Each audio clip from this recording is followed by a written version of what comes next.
One of the definitions of being perfect is to be without fault or defects.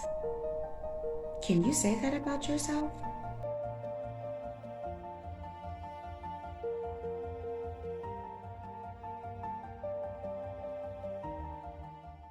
Hello, family. It's your girl D. I am back yet again with another video. So let's get into it. We're going to talk about people striving for perfection.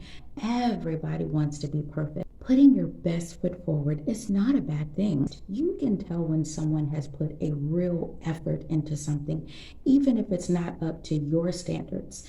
You know, they could have a low budget or they could have a lot of money, but you can always tell when someone has really put their best efforts. And I'm here to tell you that is all that it takes.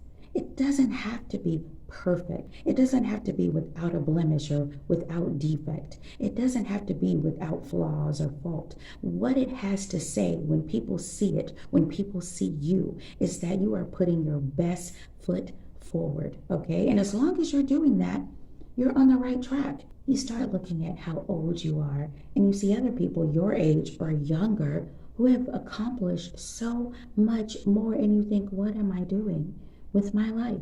You start to compare yourself with other people. So it's low-key competing because you're thinking they're up here and I should be up here too. That's comparing and competing. What you need to do is just remain faithful. That's it. You are not created to measure up to man's definition of perfection. You weren't. Okay, your fellow human being and how they measure perfection, you are never going to meet that, ever. And that's not why you are here. You are here to learn, to experience. And along the way, you may stumble. Along the way, you may relapse. Along the way, you may be delayed. But you put your best foot forward. As long as you are doing your best, baby, you winning, you are on your way. And remaining faithful will get you where you need to go. And here's why. The definition of being faithful is to be loyal and steadfast. Now, normally when we talk about being faithful, we are talking about toward another person, right?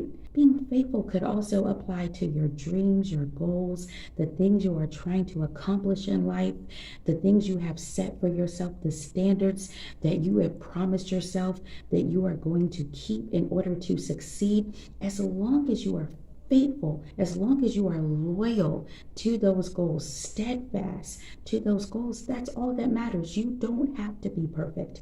See, what happens is when you are faithful to the goals that you have set, you may stumble, you may relapse, you may have a delay, but because you are faithful, you are determined to be steadfast, okay, you're going to get back on track because it's here and it's here. So you're always going to find your way back on the path of success, back on the path of completion, back on the path of victory. You're always going to find your way back because you're steadfast. It doesn't matter that you had a little breakdown or that you had a little moment or that you had to tear up about it or cry about it or be pissed off about it. When it's all said and done, baby, you're going to get back on the path because you are steadfast. You are loyal. You may be like, listen, I had a little issue, but mentally, I'm there. Mentally, I didn't go nowhere. Mentally, I know what I need to do and I'm going to stick to it. You are not without fault. You are not without flaws. There are things about all of us that we need to change that we are currently working on. Seriously, as long as you know you have given your best, you can hold your head up high and keep winning.